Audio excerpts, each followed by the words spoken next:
افندی house. Drawing room میں جہاں ارتضا افندی مسلسل چکر پہ چکر لگا رہے تھے، وہیں نورین افندی صوفے پہ بیٹھی رو رہی تھی۔ یہ ان کی غلطی تھی۔ زارا سکندر ان کے پاس ہی بیٹھی تھی۔ وہ اس بات کی فکر میں تھی کہیں ان کے شوہر اور بیٹے کو پتہ نہ چل جائے۔ دوسری طرف وہ اس بات کو لے کر بھی پریشان تھی کہ کہیں ان کی بہو کے اغوا ہونے کا کسی کو پتہ نہ چل جائے۔ جبکہ سکندر خانزادہ اس وقت فون پہ تھے۔ وہ مسلسل ہر طرح سے رابطے میں تھے۔ حاشر کی لوکیشن کا کچھ پتہ نہیں تھا۔ کچھ دیر پہلے ہی وہ زارا کے ساتھ ارتضا کے گھر آئے تھے۔ ارتضا افندی پورے شہر کے باہر جانے کے راستے بند کر چکے تھے۔ یہ تو طے تھا کہ وہ شہر میں ہی تھا۔ وہ پریشان بھی تھے۔ ان کی بیٹی کی خبر بھی باہر نہیں آنی چاہیے تھی۔ لاؤنج کے دروازے زوردار آواز سے کھلے تھے۔ دروازے کے پاس پڑا آرٹیفیشل پلانٹ نیچے گرا تھا۔ آریان اندر داخل ہو رہا تھا۔ کہاں ہے زرین؟ کیا کیا ہے آپ نے اس کے ساتھ؟ وہ آتے ہی ڈاڑا تھا۔ آپ تھی نا اس کے ساتھ، آپ اسے کہاں لے کر گئی تھی بتائیں؟ وہ نورین افندی کے سر پہ کھڑا تھا۔ ان کی حالت بہت بری تھی، آنسوں میں تیزی آ گئی تھی، جبکہ زارا اپنے ہاتھوں کو ایک دوسرے میں دبائے بیٹھی تھی۔ آریان کے غصے سے وہ واقف تھے۔ بتائیں، آپ سے پوچھ رہا ہوں میں، وہ پھر سے چیخا تھا۔ خبردار، میرے گھر میں اس طرح داڑنا بند کرو، یہ تمہارے باپ کا گھر نہیں ہے۔ ارتضا افندی بھی چیخے تھے۔ سکندر صاحب بھی ان کی آخری بات پہ ان کی طرف دیکھنے لگے تھے۔ معاملات یہاں تک خراب تھے، ان کو اندازہ نہیں تھا۔ اچھا، تو پھر کہاں ہے میری بیوی؟ آپ کی بیوی میری بیوی کو باہر لے جاتی ہے جبکہ اس کی جان خطرے میں ہے، اور آپ مجھ سے کہتے ہیں کہ میں آپ پوچھوں بھی نہ۔ واہ ارتضا صاحب، میں آپ کی طرح بے غیرت نہیں ہوں جو ماں، بہن اور بیوی کی حفاظت نہ کر سکوں۔ آریان وہ سب بھی کہہ گیا تھا جو اسے نہیں کہنا چاہیے تھا۔ کیا بکواس کی تم نے؟ ارتضا افندی اس کی طرف لپکے تھے۔ آریان، یہ بات کرنے کا کوئی طریقہ نہیں ہے۔ سکندر صاحب بیچ میں آ گئے تھے۔ مجھ سے اس لہجے میں بات کرنے سے پہلے اپنی ماں سے پوچھو۔ اگر تمہیں اپنی بیوی کا کسی سے پوچھنا ہے تو اپنی ماں سے پوچھو، اسی نے بلایا تھا اسے۔ ارتضا افندی بولے تھے۔ انہیں بھی زارا پر بہت غصہ تھا، جبکہ آریان اب زارا کی طرف متوجہ تھا۔ زارا کا رنگ سفید پڑ گیا تھا۔ سکندر اور آریان دونوں ہی انہیں کھا جانے والی نظروں سے دیکھ رہے تھے۔ مام، آپ آخر ایسی کیا ضروری بات تھی جو آپ نے زرین کو باہر بلایا؟ آپ تو جانتی تھی نا۔ ابھی وہ کہہ ہی رہا تھا کہ اس کے موبائل پہ بیپ ہوئی، شاید کامران کو لوکیشن مل گئی ہو۔ وہ جلدی سے میسج اوپن کر چکا تھا۔ وہ دشمن جان کی اس حالت میں کرسی سے بندھی ہوئی تھی۔ جگہ جگہ سے اس کا گورا بدن نظر آ رہا تھا۔ اس کی چیخوں کی آواز اس کا دل بٹھا رہی تھی۔ کتنی بے بس تھی وہ۔ اس کا بس نہیں چل رہا تھا کہ وہ حاشر کو جان سے مار دیتا جو اس کی بیوی کو چھو رہا تھا۔ دیواروں پہ لگے پوسٹر اور کمرے کی حالت، وہ ایک نظر میں سمجھ گیا تھا وہ کون سی جگہ تھی۔ وہ فلیٹ تھے جہاں لڑکیوں سے جسم فروشی کرائی جاتی تھی۔ وہ جلدی سے باہر کی طرف لپکا تھا۔ پیچھے سکندر صاحب پکار رہے تھے، لیکن کیسے وہ کسی کو اپنی بیوی کی نیم برہنہ ویڈیو دکھا سکتا تھا؟ سارے شہر کے پولیس اسٹیشن میں خبر جا چکی تھی۔ جگہ جگہ ناکے لگائے گئے تھے۔ ہر ممکن کوشش کی گئی تھی کہ حاشر شہر سے باہر نہ جا سکے۔ پولیس جگہ جگہ تلاشی لے رہی تھی۔ ناکوں پہ گاڑیوں کی، شاپنگ سینٹر، ریسٹورنٹ، ہر جگہ پولیس تلاش کر رہی تھی۔ شہریوں کو ٹریفک میں مسائل درپیش ہو رہے تھے، لیکن پولیس اپنے مشن پر تھی۔ ڈی پی او کے آرڈرز تھے۔ عثمان اس وقت پولیس اسٹیشن میں میٹنگ کر رہا تھا۔ اس کے پاس پل پل کی رپورٹ پہنچ رہی تھی۔ وہ اپنے آفس میں چائے کی بریک پر تھا۔ شام سے کچھ بھی کھایا نہیں تھا۔ سر، ابھی خبر ملی ہے کہ شام 7 بجے مختلف جگہ سے لڑکیوں کو اغوا کیا گیا ہے، اور جس ٹرک میں انہیں لے جایا گیا ہے اس کا ڈرائیور یہ شخص تھا۔ چہرہ کچھ صاف نہیں ہے، لیکن یہ شخص ناکہ توڑ کے 2 پولیس والوں کو گولیاں مار کے فرار ہوا ہے، اور ڈی ایس پی صاحب کو اغوا کر لیا ہے۔ مطالبہ کیا ہے کہ وہ ایک لمحے کو رکا تھا۔ کیا مطالبہ کیا ہے؟ جلدی بتاؤ۔ عثمان چیخا تھا۔ اس کی ناک کے نیچے اتنا کچھ ہو رہا تھا۔ آپ کے پاس جو वहाब हमदानी कैद है, उसे रहा करने को कहा है। वो फरार हो गया है लेकिन अब उसकी तलाश जारी है। सब इंस्पेक्टर रिपोर्ट दे रहा था। उसने एक तस्वीर मेज पर रखी थी। ये तस्वीर दिलावर की थी। अगरचे तस्वीर क्लियर नहीं थी लेकिन वो पहचान गया था। शाम 7 बजे। शाम 7 बजे के लगभग ही जरीन अगवा हुई थी। मतलब एक ही जगह। वह कड़ी से कड़ी मिला रहा था तभी उसके मोबाइल पे बीप हुई थी। आर्यन ने पिक्चर भेजी थी। उस जगह को तो वो भी पहचानता था। अरशद, बैकअप तैयार करो, फोर्स जमा करो, हम अभी रेड जोन की तरफ निकल रहे हैं। 15 मिनट हैं तुम्हारे पास, जल्दी रिपोर्टिंग करो। Yes sir. वो माथे तक हाथ ले जाता बोला था। ये बहुत खतरनाक खेल था जिसमें यकीनन और लोग भी शामिल होंगे। एक नजर सामने क्लॉक पे डालता वो मोबाइल उठा रहा था। शांति से बात कर ले एक दफा, आज शाम से मुझसे बात नहीं कर पाया था। कुछ भी हो सकता था इस मिशन में। दूसरी तरफ से कॉल उठा ली गई थी। वो मदम सा मुस्कुराता उससे बात करने लगा। चंद मिनट ही सही लेकिन वो सुकून महसूस करना चाहता था।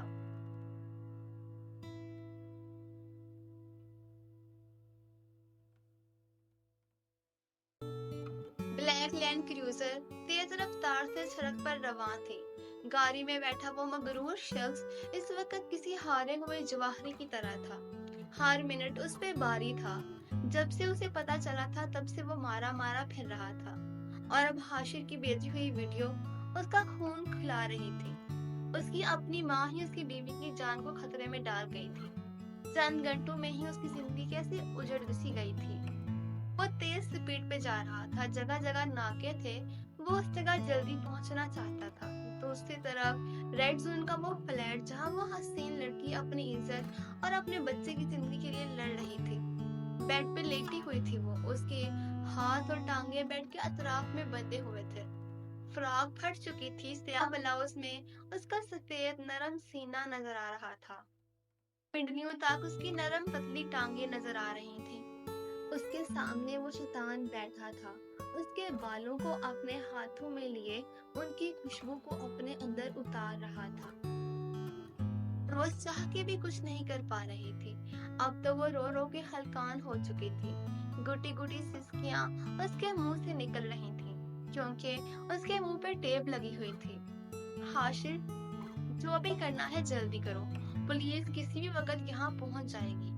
ये दिलावर था जो कि कुछ देर पहले ही आया था।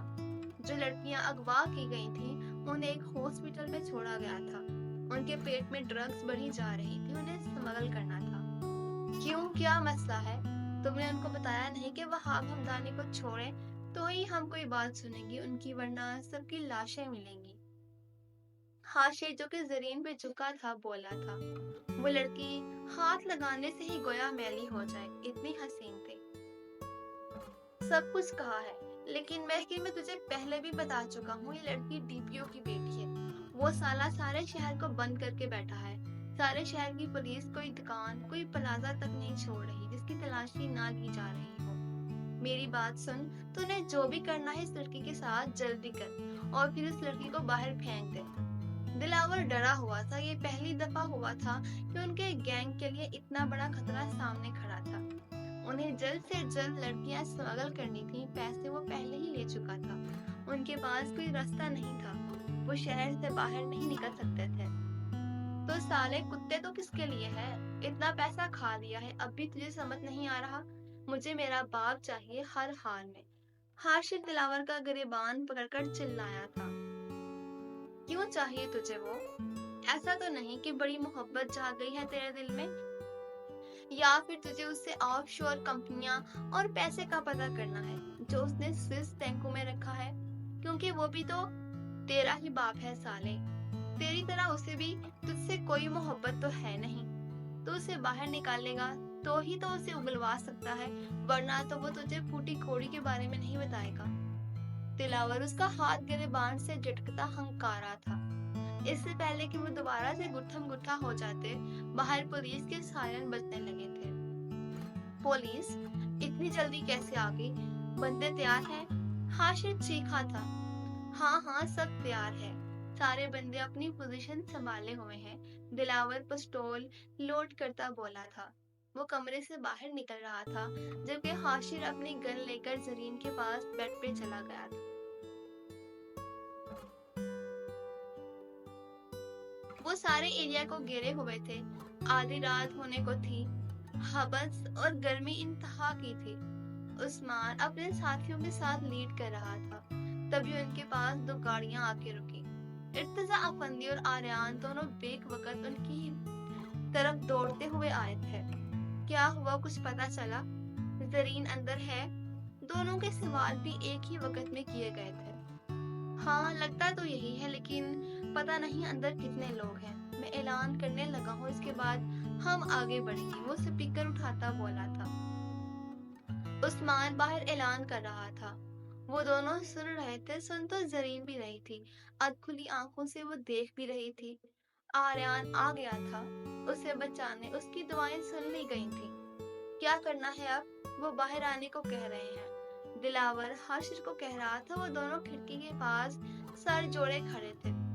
कुछ नहीं, अभी हमारी तरफ से गोली नहीं चलेगी, उनका इंतजार करेंगे। वो जानते हैं ये लड़की अंदर है, कभी गोली नहीं चलाएंगे। बाहर खड़े डीपीओ और उस कुत्ते आर्यान की जान इस चिड़िया में है। वो हाथ से जरीन की तरफ इशारा कर रहा था। सामने लेटी नीम बरहना वजूद के साथ इस वक्त वो दावत देती नजर आ रही थी। हमारी टीम पहले अंदर जाएगी, अगर हमला होता है तो हम फिर करेंगे। उस्मान सब इंस्पेक्टर को हिदायत जारी कर रहा था। इर्तिजा अफंदी फोन पे बात कर रहे थे। वो किसी सूरत उनका मुतालबा नहीं मानेंगे, ये तो तय था। उस्मान, पहले अंदर मैं जाऊंगा। आर्यान उसके पास खड़ा हुआ कह रहा था। क्या बकवास कर रहे हो? अंदर नहीं पता कितने लोग हैं और तुम अंदर नहीं जा सकते इस तरह। पहले इतनी पुलिस है, हम संभाल लेंगे सब। उस्मान शुरू में तो गुस्से से बोला था, लेकिन फिर वो आहिस्ता हो गया था। वो समझ सकता था उसकी हालत। मैं यहाँ इस तरह खड़ा इंतजार नहीं कर सकता। तुम जानते हो वो कितना घटिया इंसान है। शुरू से ही उसकी गंदी नजरें जरीन पर हैं। क्या भूल गए हो सब तुम? आर्यान दबा दबा चीखा था। इर्तिजा अफंदी अगर सुन लेते तो नया फसाद बर्पा हो जाता। देखो तुम। उस्मान एक नजर उस पर डालता अपनी बात अधूरी छोड़ता आगे बढ़ गया। कोई फायदा नहीं था उससे बात करने का। वो आगे बढ़ता हमले का ऑर्डर दे चुका था। सब लोग अपनी पोजीशन संभाल चुके थे। वो आगे बढ़ रहे थे, बिल्डिंग में दाखिल हो रहे थे। उन पे फायरिंग हो रही थी। उस्मान ठीक था, पूरा गैंग था। 2 पुलिस वालों को गोलियां लग गई थी। सीढ़ियां चढ़ते वक्त वो फ्लैट के बाहर थे। उस्मान अभी ऑर्डर देने ही वाला था कि आर्यान पीछे से आगे आ गया था। वो दरवाजे पे फायरिंग करता दरवाजा खोल ही रहा था कि सामने से होती फायरिंग पे वो मुश्किल बचा था। उन पे लगातार फायरिंग अंदर से भी हो रही थी, लेकिन फ्लैट के अंदर ज्यादा लोग नहीं थे। दिलावर पुलिस को देखते ही खिड़की से कूद गया था, जबकि हाशिर जरीन पे झुका उसके पेट पे पिस्तौल रखकर बैठा हंस रहा था, क्योंकि सामने आर्यान खड़ा था जिसकी हालत उसे मजा दे रही थी। आखिरकार आर्यान खानजादा की भी कमजोरी थी। छोड़ कमीने उसे, आर्यान चीखा था। जरीन की ये हालत उससे बर्दाश्त नहीं हो रही थी। उस्मान ने कमरे से सबको बाहर निकाला था, क्योंकि अंदर सिर्फ हाशिर ही था। इर्तिजा बंदी भी कमरे में दाखिल हुए थे। अपनी बेटी को नीम बरहना देखकर उनका चेहरा सुर्ख हो गया था। हाँ, एक कदम आगे नहीं आना, वरना। हाशिर इर्तिजा अफंदी को आगे आता देखता हंसा था। वो आर्यान और इर्तिजा की तरफ देखता, जरीन के चेहरे पे झुकता, उसकी गर्दन के पास अपना चेहरा कर गया था। जरीन बदक के पीछे हटी थी। बाप और शोहर के सामने खुद को ऐसी हालत में पाकर उसके रोने में रवानगी आ गई थी। इर्तिजा अफंदी बेख्तियार आगे बढ़े थे। हाशिर ने उनकी तरफ गोली चला दी थी, लेकिन उससे पहले की गोली इर्तिजा अफंदी को लगती आर्यान उनके आगे आ गया था। गोली उसके दिल के पास से छूकर गुजरी थी। खून का एक फवारा फूट पड़ा था, लेकिन वो रुका नहीं था। हाशिर का ध्यान बढ़ चुका था, जिसकी वजह से वो हाशिर को पकड़कर अपने नीचे रखे मुक्के बरसा रहा था। जरीन की आंखें फटी की फटी रह गई थी। आर्यान को गोली लगी थी, खून निकल रहा था और वो अभी भी गुस्से में पागल हो रहा था।